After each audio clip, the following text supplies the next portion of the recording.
최근에 수많은 구설수로 축구 팬들의 신임을 낸 정몽규 대한축구협회장의 임기가 내년 1월에 끝이 납니다.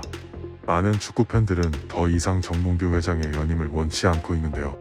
오늘은 저도 축구팬의 한 명으로서 대한민국 축구가 발전할 수 있게 할 차기 축구협회장을 추천하며 그 이유에 대하여 말을 해보도록 하겠습니다.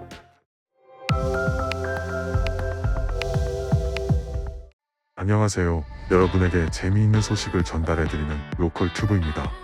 최근에 수많은 구설수로 축구 팬들의 신임을 낸 정몽규 대한축구협회장의 임기가 내년 1월에 끝이 납니다. 많은 축구 팬들은 더 이상 정몽규 회장의 연임을 원치 않고 있는데요. 오늘은 저도 축구팬의 한 명으로서 대한민국 축구가 발전할 수 있게 할 차기 축구협회장을 추천하며 그 이유에 대하여 말을 해보도록 하겠습니다. 제가 개인적으로 추천하는 차기 축구협회장은 박지성 현 전북 현대모터스 테크니컬 디렉터입니다. 제가 박지성 디렉터를 차기 축구협회장으로 추천하는 이유는 총 두 가지인데요. 첫 번째 이유는 넓은 인적 네트워크입니다. 박지성 디렉터는 프로 생활 시작부터 끝날 때까지 전부해외에서 선수 생활을 했습니다. 첫 선수 시작은 일본의 교토 퍼플 상가에서였으며 그때부터 지금까지도 많은 일본 축구인들을 만나며 인연을 이어가고 있습니다.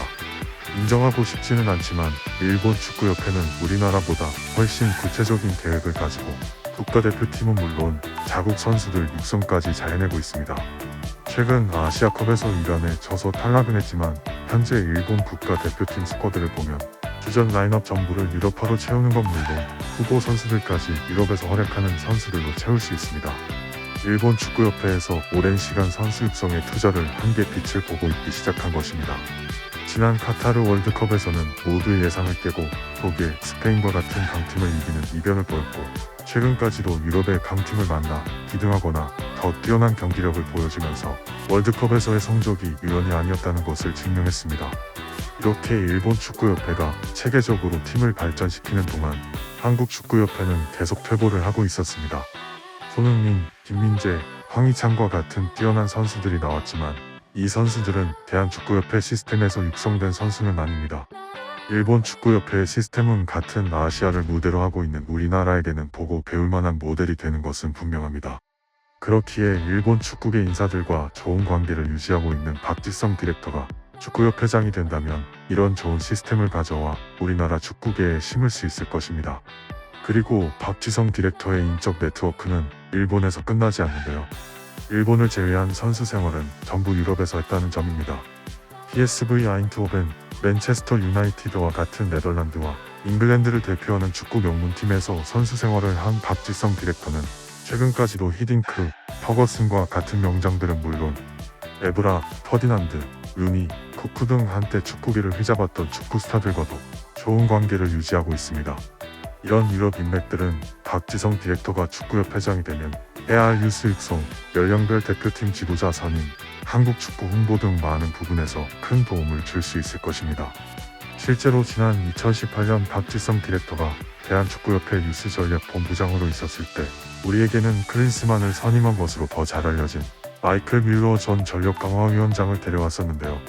뮬러 전 위원장은 클린스만 선임의 책임자로 낙인 찍혀 축구 팬들에게 안 좋은 시선을 받고 있지만 사실 그는 대한민국의 유스 시스템 개선을 위해 박지성 디렉터가 데려온 유스 축구 전문가였습니다.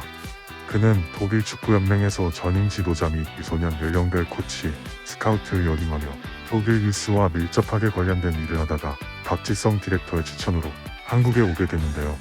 실제 그가 선임된 이후 유스 시스템에서 조금씩 개선이 되는 모습이 보였다고 합니다.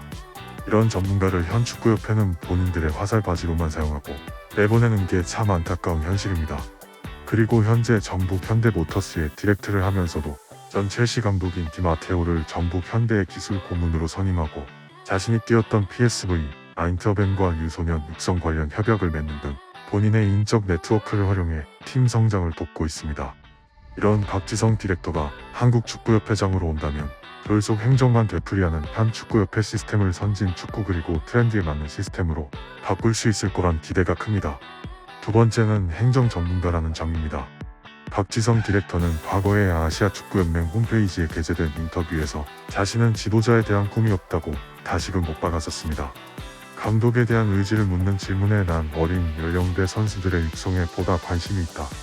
적어도 성인 레벨의 선수들을 지도할 생각은 없다고 잘라 말하며 현역 시절 큰 영향을 받은 지도자로 히딩크 감독과 퍼거슨 감독을 언급한 것인데요.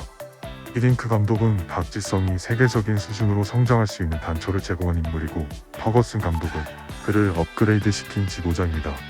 박지성 디렉터는 2002 월드컵 4강 신화를 작성한 뒤 히딩크 감독을 따라 네덜란드 아인트호벤이 일단 유럽 진출에 성공했고, 아인트호벤을 발판 삼아 프리미어리그의 빅클럽이자 퍼거슨 감독이 끌던 맨유로 이적해 수많은 우승 트로피를 들었습니다. 세계적인 두 명장과 함께했던 박지성은 거스 히딩크 감독과 알렉스 퍼거슨 경은 내 커리어에 가장 큰 영향을 준 지도자들이다. 그들과 함께 일을 할 수 있었던 것은 큰 특권이었다고 말한 뒤, 그리고 동시에 내가 지도자를 되고 싶지 않은 이유기도 하다며 모순된 발언을 남겼습니다. 당시 그는 히딩크 감독과 퍼거슨 감독 같은 명장들을 가까이서 보았기 때문에 나에게 감독은 무리라고 생각했다. 좋은 감독이 되기 위해서는 전술적 측면도 중요하지만 무엇보다 선수들과의 심리전에서 팀을 장악할 강력한 리더십이 필요하다. 또 미디어와 긴장 관계를 유지해야 하고 팀 전체의 동기부여도 관리해야 하는 강력한 카리스마가 있어야 한다고 짚었습니다. 이런 생각은 달라진 적이 없이 현재까지도 유지되고 있고, 은퇴 후 박지성 디렉터의 커리어만 봐도 잘 알 수 있습니다. 대한축구협회와 전북 현대에서의 행정가로만 역임을 했습니다. 2021년 잠시 퀸즈 파크 레인저스 유소년 팀에서 코치를 한 적이 있지만 이건 B급 라이센스 습득을 위해 잠시 일했던 부분입니다. 그동안 대한민국 축구에서 행정가로서만의 길을 걷던 사람은 없었습니다. 차범근 전 감독, 홍명보 울산 현대 감독 등 은퇴 후 행정가로서의 길을 걷겠다고 말한 축구인들도 결국에는 지도자의 길을 택했습니다. 그만큼 행정가로서의 길만 걸으며 축구 선진국의 시스템을 잘 아는 박지성 디렉터가 대한축구협회에 필요한 것입니다. 이외에도 손흥민, 김민재, 황희찬 등 현 시대를 이끄는 선수부터 구자철, 기성용, 이청용 등 한때 대한민국을 이끌다가 이제는 은퇴에 가까워진 선수들까지 모두 말하는 박지성의 부드러운 리더십 또한 중요하다고 생각합니다. 최근 손흥민, 이강인 선수의 불화로 한국 축구계가 시끄러웠는데요. 둘의 화해로 사건은 마무리됐지만 다시 이번 사고의 재발을 막기 위해서는 대한민국 주장으로 선수들을 한마음으로 모았던 박지성의 리더십이 필요한 시기가 아닌가 싶습니다. 오늘 준비한 이야기는 여기까지입니다. 오늘은 제 개인적인 의견이기 때문에 공감하시는 분도 계시고 아니라고 생각하시는 분들도 계실 텐데요. 여러분의 관심으로 운영이 되는 채널이니 다양한 의견 주시면 감사하겠습니다. 영상이 재미있으셨다면 구독, 좋아요도 부탁드립니다. 감사합니다.